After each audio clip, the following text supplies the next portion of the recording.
noches, edición número 504 de Entre Ustedes y Nosotros. Buenas noches, Buenas noches, Osvaldo. Jorge. En las vísperas de que comience un escrutinio definitivo en la provincia de Santa Fe, provincia que se ha caracterizado tanto en las PASO como en estas elecciones generales para candidato a gobernador y cargos también municipales, se ha caracterizado por no ser muy prolija, pese a tener un voto electrónico suficientemente afiatado, porque no era el debut como ocurría acá el 5 boleta de única, julio. ¿no? Sí, boleta única.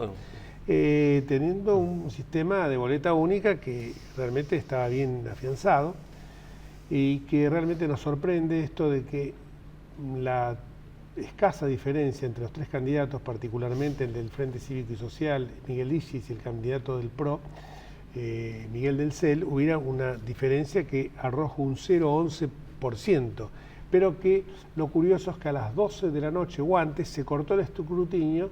Esto, la verdad que los socialistas me llaman la atención que hagan esto en Santa Fe, porque esto es una práctica típica del kirchnerismo. Me llama la atención que se haya cortado, y claro, esto motiva que los candidatos del Frente para la Victoria, Omar Perotti y Miguel del CEL, digan son 100.000 votos que hay en el aire.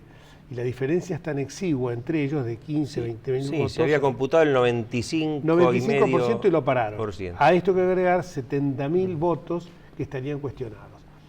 Con lo cual, siempre nosotros apelamos a que haya comportamientos democráticos, no solamente en el momento de emitir el voto, sino en el momento también que se produce el recuento de los mismos.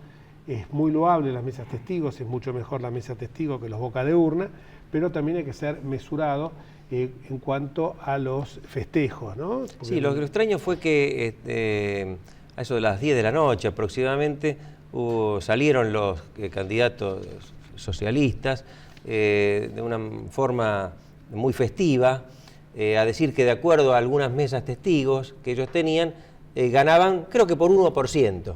Digamos, no se puede, y ya dieron por ganada la elección. Puede ser que efectivamente el socialismo haya ganado, pero no se lo puede decir categóricamente en base a unas mesas testigos que simplemente dan una estimación.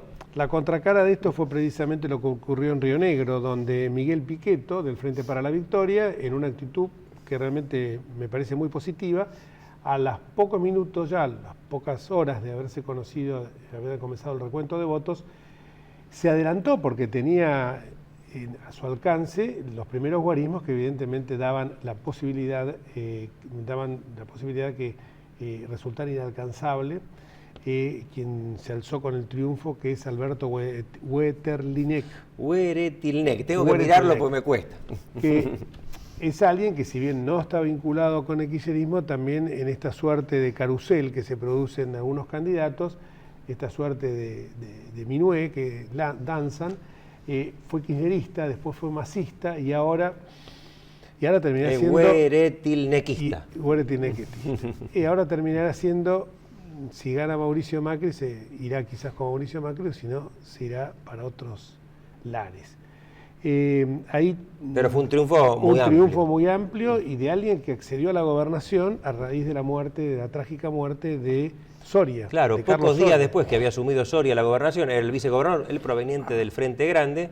Recordemos que fue asesinado por su mujer, de manera que lo sucedió Hueretilneck y gobernó prácticamente todo el periodo. Y para terminar con el tema eleccionario, el viernes venidero se produce vence el plazo para oficializar las candidaturas, sobre todo las que son más importantes. Hoy por hoy son las de vicepresidente por parte del PRO y en el caso del Frente para la Victoria, en el caso de Cambiemos, hay ya una fórmula que es Elisa Carrió, el dirigente social Toti Flores. En el caso de la Unión Cívica Radical es Ernesto Sanz, el senador Sanz, con Lucas Liach, un economista promisorio. Y en el caso de Macri, aún no lo definió, parecería ser que estaría en su momento estaba Rogelio Frigerio por un lado, por el otro lado Marcos Peña y Gabriela Michetti. Me parece que hay una pequeña luz a favor de Marcos Peña, ¿no? Así ha trascendido. No sé si con las elecciones de Santa Fe tal vez prime la idea de una candidatura que pueda generar una atracción más amplia en la sociedad, que sería la de Michetti, porque Peña es alguien que es muy cercano a Macri, pero no tan conocido por la ciudadanía. Es un joven brillante, pero no tiene quizás el conocimiento que tiene Gabriela Michetti. De todas maneras, bueno, faltará ver si Scioli o Randazzo. Y también faltará conocer quién es el vicepresidente, porque en las últimas horas ha tomado mucha fuerza el hecho que pueda ser Máximo Kirchner. Sí, Máximo Kirchner, escuchó bien, a quien no se le conoce ni trabajo, ni oficio, ni profesión, ni ningún cargo eleccionario obtenido, acceder a un cargo político por la vía eleccionaria. Es llamativo, y más llamativo resulta que los corifeos de siempre, los obsecuentes, como por ejemplo el jefe de gabinete o el miembro de ese club que carta abierta con documentos realmente ininteligibles, que es Eduardo Josami, se hayan lanzado ya incluso a aventurar de que sería el vicepresidente de Scioli y que Scioli renunciaría para que se conservara la dinastía Kirchner. Esto ya estamos en las vidas. Sí, me llama mucho la atención, particularmente en el caso de Josami, a quien ambos conocimos cuando era legislador. Es una persona inteligente. Fue constituyente conmigo. Formada. Es una persona que hoy parece que está totalmente cegado por el catecismo de carta abierta, o sea, de los cuales él forma parte, incluso más con esa forma tan atrevida, tan insultante de haberse mofado de una discapacidad de Daniel Scioli. Pero parece ser que este joven, que nadie sabe sus ideas... Pero según Aníbal Fernández tiene una gran estatura. Una gran estatura. No sabemos. No sé, nunca lo hemos visto personalmente. Entonces, claro, bueno, pero esto se relaciona siempre con que el peronismo lamentablemente concibe siempre el poder como un bien familiar, y justamente este nepotismo hace que se potencia el personalismo y el autoritarismo, que son los rasgos distintivos de este gobierno. Dos temitas finales. 800 años de la Carta Magna se cumplieron el día de ayer. 1215, cuando los varones le arrancaron al rey Juan Sin Tierra una serie de derechos, básicamente lo que se relacionaba a la imposición de tributos, que deberían hacerse con el marco de la representación popular. Pero... Sí, es un documento importante en la historia inglesa y en la historia del constitucionalismo. No es parte de lo que consideramos el constitucionalismo, porque no había la idea de la soberanía popular ni de los derechos del pueblo, como van a venir mucho más tarde. Es un acuerdo entre señores feudales, de alguna forma.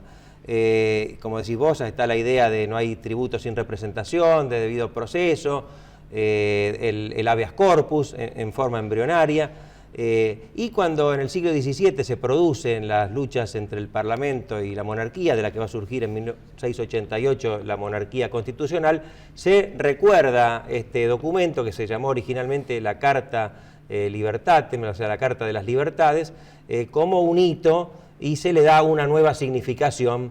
Integra con otros documentos lo que se conoce como la Constitución británica, que no está en un librito, no es un documento que haya sido sancionado en una fecha determinada por una asamblea reunida, sino que es una serie de documentos, de actos y de costumbres de acuerdo a la forma evolutiva tan propia del pueblo inglés.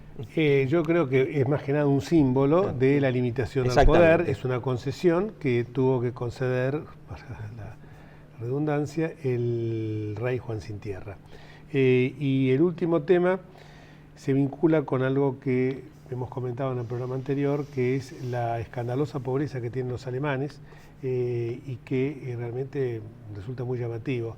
Por suerte, la voz mesurada de la Iglesia llama a la reflexión con un pronunciamiento de José María Arancedo, presidente de la Conferencia Episcopal, y del titular de Cáritas, Ojea, que señalaron sin trepidar que la pobreza alcanza el 27,5%.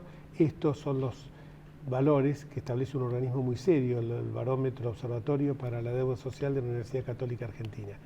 Y cuando hablamos de esto, es bueno ponerlo en claro, Osvaldo, porque muchas veces acá se dice que se confunde gestos de cortesía, de respeto por parte del Papa hacia la presidenta de los argentinos, que ya fue 5 veces a Roma, y entonces dice, pero el Papa que es cristinista, y nada más lejos de la realidad. El Papa lo recibe como recibe a cualquier jefe de Estado, y en el caso de la jefa de Estado de la Argentina, país del cual Jorge Mario Bergoglio es oriundo, es hijo de esta tierra, resulta lógico que lo reciba, pero esto no significa porque realmente es inconcebible que Arancedo y la deuda y el Observatorio de Deuda Social emitan estos pronunciamientos si no existiera una fuerte preocupación por la pobreza y la inclusión social. Del mismo modo que otro pronunciamiento importante que hubo en estas horas por parte de la Iglesia fue del cardenal Poli, una carta que le envió de solidaridad al doctor Carlos Fait por la situación que aquí hemos comentado varias veces que está viviendo.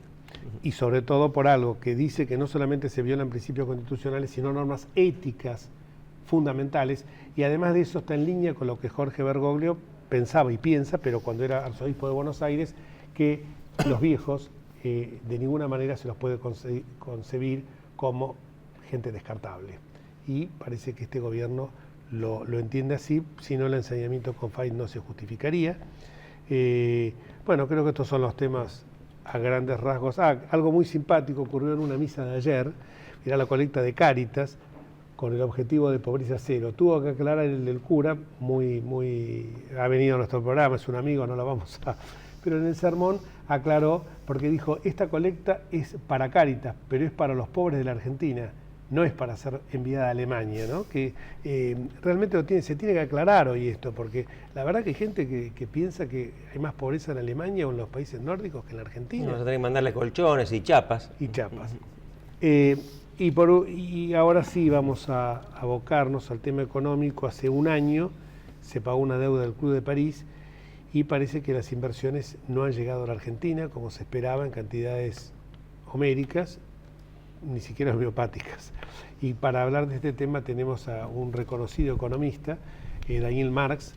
Gracias, Daniel, por venir. Un gusto. Que ha estado tanto en la faz pública como en la privada, además de ser un talento económico, conoce bien todo el tema inherente a la política cuando es necesario implementar acciones para conseguir que vengan inversiones, que es la clave del progreso de los países, ¿no? La primera pregunta se relaciona justamente con este tema. ¿Por qué no llegan las inversiones pese a haber arreglado con el Club de París tan generosamente como se hizo? Bueno, digamos, las inversiones en general están motivadas por un marco que ellos entienden estable, de seguridad jurídica, se está entendido, o de reglas de juego que puedan anticipar, y también por lo que sería un conocimiento de la macroeconomía, que también da precios e incentivos y da castigos también pero da señales claras para dirigir por lo menos esos recursos y por lo tanto producir las inversiones y luego producir los bienes o servicios que se buscan. Por último, por eso está la evaluación microeconómica del proyecto. Entonces, el arreglo con el Club de París, digamos, no llega a destrabar las inversiones si es que no se atiende todas estas preocupaciones que mencionaba, digamos. Es una cuestión instrumental que hace un arreglo, digamos, entre un acreedor y o varios acreedores y un deudor, pero que no reemplaza todo el marco que hacía referencia. En ese momento, cuando se arregló con el Club de París, parecía que el gobierno argentino estaba encaminado hacia una política de mayor inserción en el mundo en materia económica. Sin embargo, poco tiempo después, con motivo de la cuestión de los holdouts, también parecía al principio que iba en camino del acuerdo, cuando súbitamente se puso el freno, se empezó a nacionalizar, a malvinizar un poquito la cuestión y se dejó completamente de lado. ¿Cómo está hoy en día ese tema? Bueno, el Club de París se vio como un paso hacia la regularización, la normalización, entendiendo que estaba dentro de muchas otras acciones dirigidas en el mismo sentido. Es cierto que después se exacerbaron algunas cuestiones que no parecían ir en esa dirección, en ese sentido, y esto es, por ejemplo, las restricciones en el mercado cambiario. Esto es alguna interferencia vista como exagerada en la formación de precios, temas vinculados a insumos también que se consiguen o no se consiguen, digamos, los problemas que vinieron después con los litigios externos, Entonces eso como alejó a Argentina, lo que se entendía era este camino hacia la regularización y por lo tanto arreglar también el marco como habíamos mencionado. Tan sensibles que son los mercados para traer capitales, pero a mí me parece que hay algunas cuestiones, por ejemplo, el cepo al pago de dividendos, el cepo al pago de importaciones, son también factores que coadyuvan para este temor a las inversiones y obviamente la incógnita de quién será el que maneje los destinos de Argentina después del 10 de diciembre, ¿no? Claro, bueno, hoy tenemos esas incertidumbres y funcionamientos que de vuelta son particularmente raros en el mundo. ¿Qué tendría que hacer el próximo gobierno si quisiera que las inversiones vinieran a Argentina? Por supuesto, inversiones con un marco regulatorio, no capital pirata, digamos. Así es. Sí, uno ahí tendría que distinguir primero entre varios grados de movimiento de capital. Cuando uno dice, bueno, el capital que se moviliza más rápido es el de la compra-venta de títulos o el de corto plazo. El que resulta más complicado es la inversión directa de riesgo de largo plazo.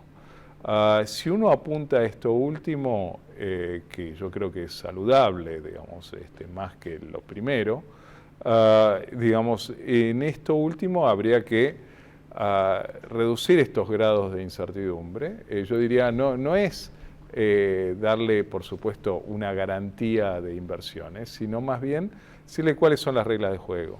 Y esto hace un marco institucional en general, los países lo tienen, en mayor o menor medida, y a partir de ahí se evalúan los riesgos, las ventajas, desventajas por parte de los distintos agentes económicos, lo llamamos nosotros, y se movilizan estos recursos e inversiones. Osvaldo. ¿Cómo está la situación macroeconómica de la Argentina? Pues hace unos días el economista Miguel Ángel Broda señaló que el plan del gobierno era tan astuto como perverso, o sea, astuto porque le permitía llegar aparentemente hasta las elecciones con cierta tranquilidad, pero perverso porque lo hacía sacrificando la estabilidad futura con, digamos, un tipo de cambio muy poco competitivo, con alto déficit fiscal, etc. Toda una serie de problemas que le estallarían al próximo gobierno. Sí, yo diría, en estos momentos tenemos como una recuperación del consumo, tenemos como una inflación que es alta, comparada con parámetros de normalidad, pero tampoco ha subido, al contrario está bajando algo, y esto da una sensación de, bueno, hay algo de tranquilidad. Ahora, es cierto que si uno mira las cuestiones fundamentales de la economía, resulta difícil de sostener, yo diría muy, muy difícil de sostener la situación actual, porque para empezar, una inflación del 2% por mes es complicada, pero más que todo, si uno mira los desequilibrios fiscales han venido creciendo y cada vez resulta más difícil mantener el nivel de gasto público dada la situación. Los impuestos, por otro lado, son bastante notables también y con reglas de recaudación que están lejos de ser las óptimas. Digamos, si uno se mueve al sector externo, ve también una caída importante de algunos precios de exportación de Argentina, ve también devaluaciones en varios países y por lo tanto una presión sobre el saldo comercial de Argentina que más o menos se mantiene, digamos, con restricciones, teniendo las restricciones e importaciones, y financieramente por las reservas se van consiguiendo algunas cuestiones que también son extraordinarias, es decir, no repetibles tanto a lo largo del tiempo. Entre lo que se consigue de financiamiento, uno dice, bueno, algo de China, algo de emisión de algunos títulos y el resto con atrasos. Entonces, reconozcamos que esta es una situación, por lo menos, de transitoriedad, digamos. Las inversiones chinas, estas cláusulas secretas, como hubo con el contrato de Chevron, no son saludables ni atractivas para otros inversores que de repente pueden entrar en un terreno competitivo con alguien, en competencia con alguien que firmó un acuerdo con la Argentina y del cual no se conocen sus contenidos. Son inversiones realmente digamos, peligrosas para la economía.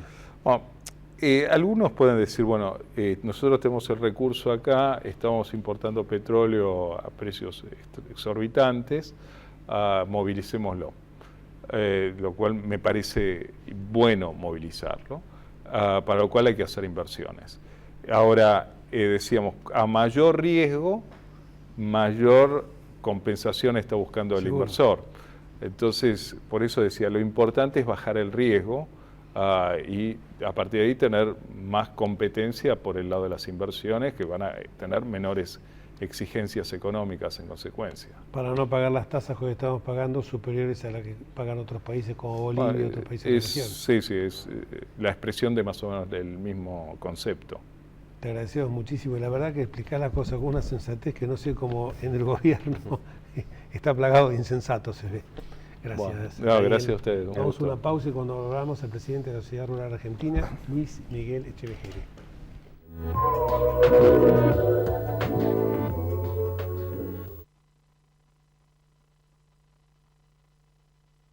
Escribanos en tu ciudad.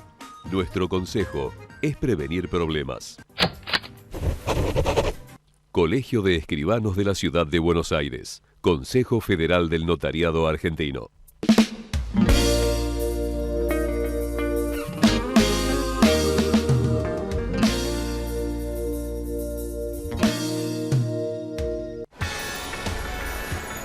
¿Sabías que podés hacerte controles de salud gratuitos en los hospitales públicos de la ciudad y en cualquiera de los centros de salud y acción comunitaria que están en los barrios?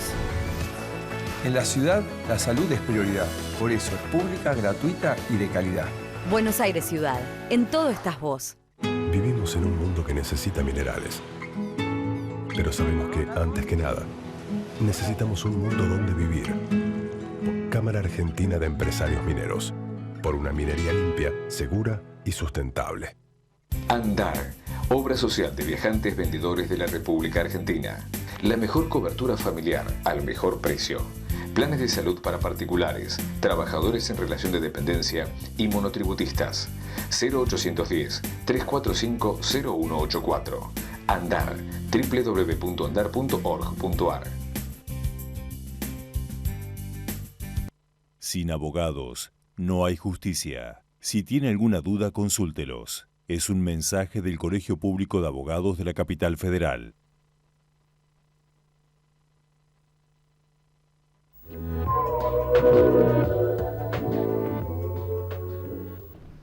Y en este segundo bloque vamos a tratar de reflexionar algunos temas que muchas veces la urgencia de lo cotidiano, el vertiginoso dinamismo que le imprime a la agenda la presidenta, su agenda la presidenta, hace que a veces no podamos debatir o reflexionar sobre los grandes temas.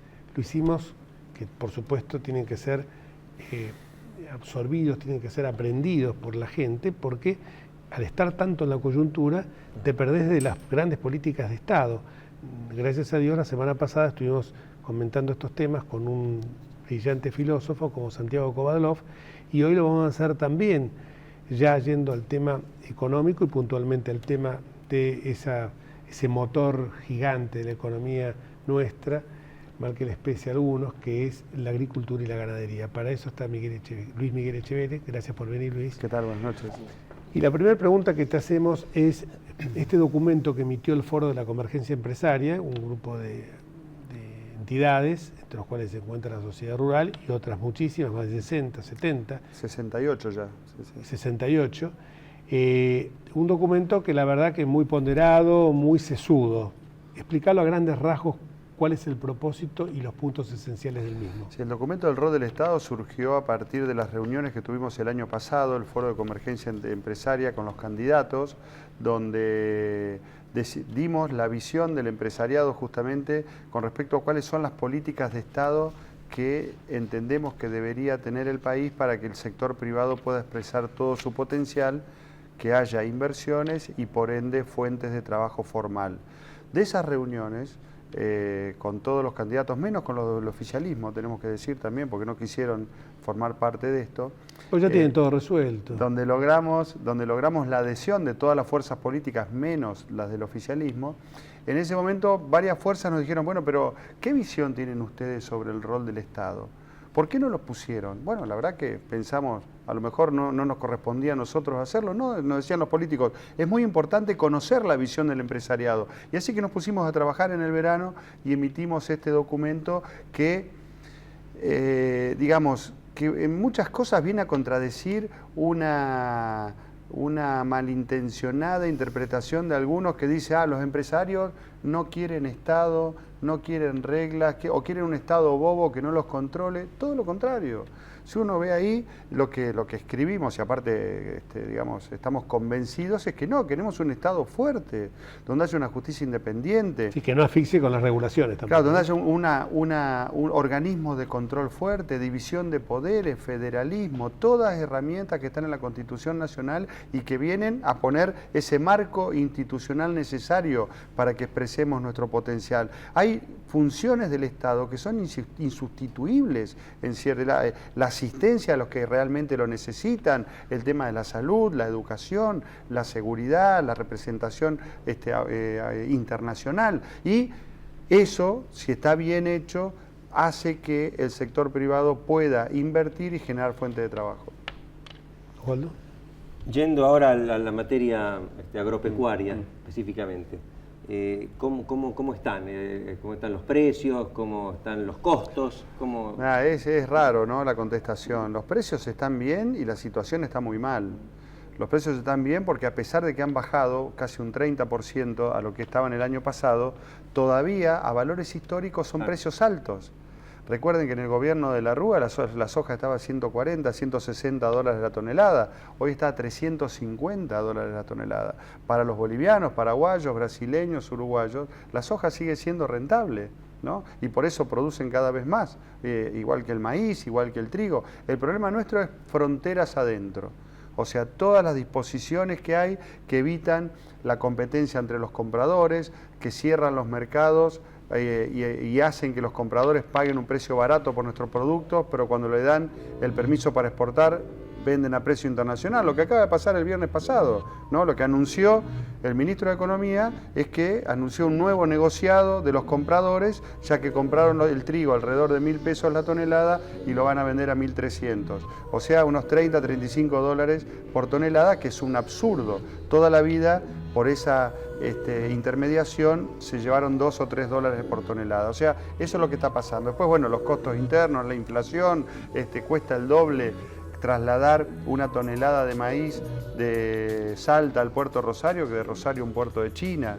O sea, todas cuestiones que son consecuencia del desmanejo de la economía que hay a nivel interno. Parece mentira que sea así, Luis, pero esperemos que el próximo gobierno tome un rumbo correcto en esto. Y es muy bueno lo que dijiste del foro empresario, porque muchas veces la gente puede malinterpretar que a los empresarios no les interesa ni la inclusión social, ni la solidaridad dentro del marco de una sociedad. Y este documento lo desmiente. Seguro, aparte que haya un Estado que luche contra los monopolios, contra los oligopolios, que beneficie y que ayude a expresar el potencial productivo, pero también a mejorar la calidad de vida de los ciudadanos. Seguramente. Subsidiariedad, como digo yo, y solidaridad. Y nos vamos hasta el próximo martes, si Dios quiere. Chao, gracias.